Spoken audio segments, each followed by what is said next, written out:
అయిన వాళ్ళ కాకుల్లో కాని వాళ్ళ కంచాల్లో కార్యక్రమం స్టార్ట్ అయిపోయింది సోషల్ మీడియా సాక్షిగా. క్రిందటిసారి ట్రంప్ని గద్దెదించడానికి ప్రెసిడెంట్ హోదాలో ఆయన ఉండగానే బైడెన్ గెలవబోతున్నాడని చెప్పి వచ్చినటువంటి సర్వేల ఆధారంగా ఫేస్బుక్, ట్విట్టర్ ఇట్లాంటివన్నీ కూడా సంపూర్ణ మద్దతు బైడెన్కి ప్రకటించి ట్రంప్ మీద ఏకంగా నిషేధం పెట్టి అతను ఉగ్రవాదిగా ప్రొజెక్ట్ చేసినాయి. చివరికి ట్రంప్ విరక్తో సొంత సోషల్ మీడియా ప్లాట్ఫామ్ పెట్టుకోవాల్సి వచ్చింది. ఇప్పుడు ఏంటి పరిస్థితి? మొన్నటిదాకా ట్రంప్ ఇప్పుడు ఎలన్ మాస్క్ వచ్చేటప్పటికి ట్విట్టర్ తీసుకున్న ఎలన్ మాస్క్ ట్రంప్కి మద్దతు ఇస్తున్నాడు.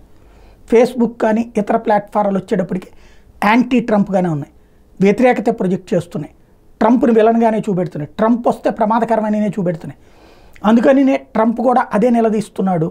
ఏ విధంగా ఇట్లాంటి తప్పుడు ప్రచారం చేస్తారని రాబోయే రోజుల్లో సోషల్ ప్లాట్ఫారాల ద్వారా రాజకీయాలను మార్చాలనుకున్నటువంటి కార్యక్రమం ఒక నెగిటివిటీ సృష్టించడంలో మాత్రం సోషల్ మీడియా పనికొస్తుంది.